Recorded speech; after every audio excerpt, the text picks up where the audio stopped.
Praise the Lord. ദൈവം നമുക്ക് അനുകൂലമെങ്കിൽ പ്രതികൂലം ആര്? നമ്മുടെ കർത്താവിന് അറിയാവുന്നേ നമ്മൾ കടന്നു പോകുന്ന അവസ്ഥകൾ. നമ്മളെ ഒരിക്കലും നമ്മുടെ കർത്താവ് നമ്മളെ തോൽപ്പിക്കത്തില്ല. കർത്താവിൻ്റെ മുൻപിൽ ഒന്ന് മുട്ടുമടക്കിയാൽ ഈ ഭൂമിയിൽ ആരുടെയും മുന്നിൽ മുട്ടുമടക്കുവാൻ കർത്താവ് സമ്മതിക്കത്തില്ല. കർത്താവിൻ്റെ മുമ്പിൽ കരയുന്നവനെ ലോക മനുഷ്യൻ്റെ മുമ്പിൽ കരയാൻ ദൈവം ഇടയാക്കത്തില്ല. കർത്താവിനോടൊപ്പം ഒന്ന് നിന്നാൽ മതി. നമ്മുടെ അകത്തൊരാത്മ മനുഷ്യനുണ്ട്. അധികം നാൾ നമ്മളെ ഇങ്ങനെ ചുറ്റി ചുറ്റി നടക്കാൻ ദൈവം സമ്മതിക്കത്തില്ല. യെസ്കേൽ എന്ന പ്രവാചകൻ ആത്മാവിൽ സഞ്ചരിച്ചു. പ്രവാചകന്റെ മേൽ ആത്മാവ് ഇറങ്ങി വന്നു. യെസ്കേൽ 37:1 പറഞ്ഞു, യഹോവയുടെ കൈ എൻ്റെ മേൽ വന്നു, യഹോവയുടെ ആത്മാവിൽ എന്നെ പുറപ്പെടുവിച്ചു, അസ്ഥികളുടെ താഴ്വരയിൽ കൊണ്ടു നിർത്തി, എന്നെ അവയുടെ ഇടയിൽ കൂടെ ചുറ്റി ചുറ്റി നടക്കുമാറാക്കി. കർത്താവിനറിയാം യെസ്കേലിൻ്റെ അകത്ത് ഒരാത്മ മനുഷ്യനുണ്ടെന്ന്. കർത്താവിൻ്റെ കരം യെസ്കേലിന് വേണ്ടി ചലിക്കാൻ തുടങ്ങി. മുൻപിൽ ഒരു പ്രതീക്ഷയുമില്ല, സഹായത്തിനായി ആരുമില്ല, ഒരു ശബ്ദവും അവിടെ കേൾക്കാനില്ല, ആർക്കും ഇറങ്ങിച്ചെല്ലാൻ പറ്റത്തില്ല. എന്നാൽ ആത്മാവ് പറയുക, നീ പറയുന്ന വചനത്തിൻ്റെ ശക്തിക്ക് ചിലതിനെ എഴുന്നേൽപ്പിക്കുവാൻ കഴിയും. ദൈവം നിന്നെ ചുറ്റി ചുറ്റി നടത്തിയത് എന്തിനാണെന്നറിയാമോ? ഒരിക്കലും തകർത്ത് കളയാനല്ല. നിന്റെ മേൽ ഒരു ആത്മനിയോഗമുണ്ടെന്ന് നിന്റെ പ്രിയപ്പെട്ടവർക്ക് മനസ്സിലാക്കാനാ. ഒരാത്മനിയോഗത്തിൻ്റെ കൈമാറ്റം, ഒരധികാരത്തിൻ്റെ കൈമാറ്റം നിന്റെ മേൽ വയ്ക്കുവാനാ കർത്താവ് നിന്നെ ചുറ്റി ചുറ്റി നടക്കുമാറാക്കിയത്. നിന്റെ അകത്ത് വ്യാപരിക്കുന്ന ആത്മാവിനെ പലതിനെയും പാറ്റിക്കളയും. നിന്റെ കുടുംബജീവിതമായിരിക്കാം, നിന്റെ ബന്ധങ്ങളായിരിക്കാം, നിന്റെ ജഡത്തിൻ്റെ ഏതെങ്കിലുമൊക്കെ സ്വഭാവമായിരിക്കാം. നീ ആ പർവ്വതത്തെ മെതിച്ച് പൊടിച്ചു കളയണം.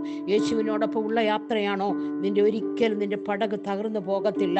മർക്കോസിന്റെ സുവിശേഷം 4-ാം അധ്യായം 38-ാം വാക്യത്തിൽ പറയുന്നു, അവർ അവനെ ഉണർത്തി. നിന്റെ പടകിൻ്റെ കർത്താവില്ലെങ്കിൽ ഒരു ജീവിതം ശൂന്യതയാ. നമ്മെ നശിപ്പിക്കുന്നവനല്ല നമ്മുടെ കർത്താവ്.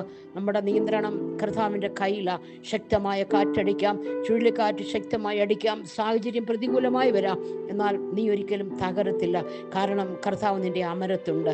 കർത്താവിനറിയാം നീ തകർന്നു പോകത്തില്ലെന്ന്. അതുകൊണ്ടാണ് കർത്താവ് അമരത്ത് തലയണ വെച്ച് കിടന്നത്. യോബിനെ സഹായിച്ച് എന്താണെന്നറിയാമോ? ഒരു ഓട്ട് കഷ്ണമാ. സ്നേഹിതന്മാർ വന്നപ്പോൾ ഒരു ഓട്ട് കഷ്ണം ചിരുണ്ടിക്കൊണ്ടിരിക്കുക.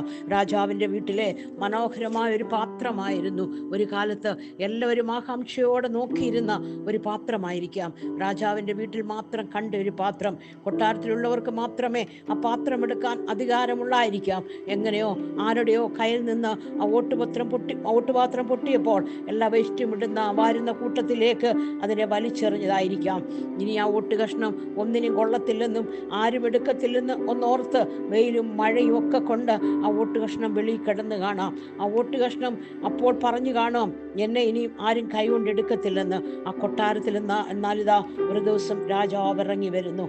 ആ രാജാവ് ഇറങ്ങി വന്നിട്ട് ആ രാജാവ് ആ ഓട്ട് കഷ്ണം എടുത്തുകൊണ്ട് പോയി. എന്തിനാണെന്നറിയാമോ? രാജാവിൻ്റെ ശരീരം ചുരുണ്ടുവാൻ ഉപയോഗിച്ചു. നമ്മൾ അനുഭവിച്ച വേദനയും ത്യാഗവും ഒക്കെ കർത്താവ് അറിയുന്നുണ്ടെന്നേ. സ്വന്തം ജീവിതത്തിന് വേണ്ടി, കുടുംബത്തിന് വേണ്ടിയൊക്കെ നമ്മൾ അനുഭവിച്ച ത്യാഗങ്ങളൊക്കെ അപ്പനറിയാം. അപ്പൻ നമ്മളെ വഴിയിലിട്ടേച്ച് പോകുന്നവനല്ല. കൊടുങ്കാറ്റ് വരുമെന്നേ, പ്രതികൂലം വരുമെന്നേ, സാഹചര്യം പലപ്പോഴും അനുകൂലമായിരിക്കത്തില്ലെന്നേ. എന്നാൽ കൊടുങ്കാറ്റിൽ തകരുവാനല്ല കർത്താവ് നമ്മളെ വിളിച്ചേക്കുന്നത്. ചിലപ്പോൾ തകർന്നെന്ന് വരാം, സാഹചര്യം പ്രതികൂലമാകും. ചുഴലിക്കാറ്റിലെല്ലാം ദൈവം തിരിച്ചു തരും. ഭൂമിയിലെ പൊടിയെടുത്ത് മനുഷ്യനെ സൃഷ്ടിച്ചപ്പോൾ ജീവനില്ലാത്ത ദേഹിയായി മനുഷ്യനെ സൃഷ്ടിച്ചു. എന്നാൽ ജീവനില്ലാതെ കിടന്ന തൻ്റെ മൂക്കിലേക്ക് ജീവശ്വാസം ഊതി ജീവനുള്ള ദേഹിയായപ്പോൾ ആദ്യം കണ്ടത് സൃഷ്ടിയല്ല. ഒരിക്കലും ആദ്യം നോക്കിയത് സൃഷ്ടിയല്ല, ആദ്യം കണ്ടത് സൃഷ്ടിച്ചവനെയാ. അതുകൊണ്ട് ഈ ദിവസങ്ങളിൽ നമ്മുടെ ജീവിത പടകിൽ യേശുവുമായി യാത്ര ചെയ്യുവാൻ ഈ ദിവസങ്ങളിൽ കർത്താവ് നമ്മളെ സഹായിക്കട്ടെ. യേശുവുമായി യാത്ര ചെയ്യുന്ന ജീവിതം ഒരിക്കലും തകരത്തില്ല. ആ കർത്താവുമായുള്ള യാത്രയിൽ ആ കർത്താവിൻ്റെ കൂടെ പറ്റിയിരുന്ന് ഓരോ ദിവസം തോറും നടക്കാം. കർത്താവ് ഈ വചനങ്ങളാൽ നമ്മളെ സഹായിക്കട്ടെ.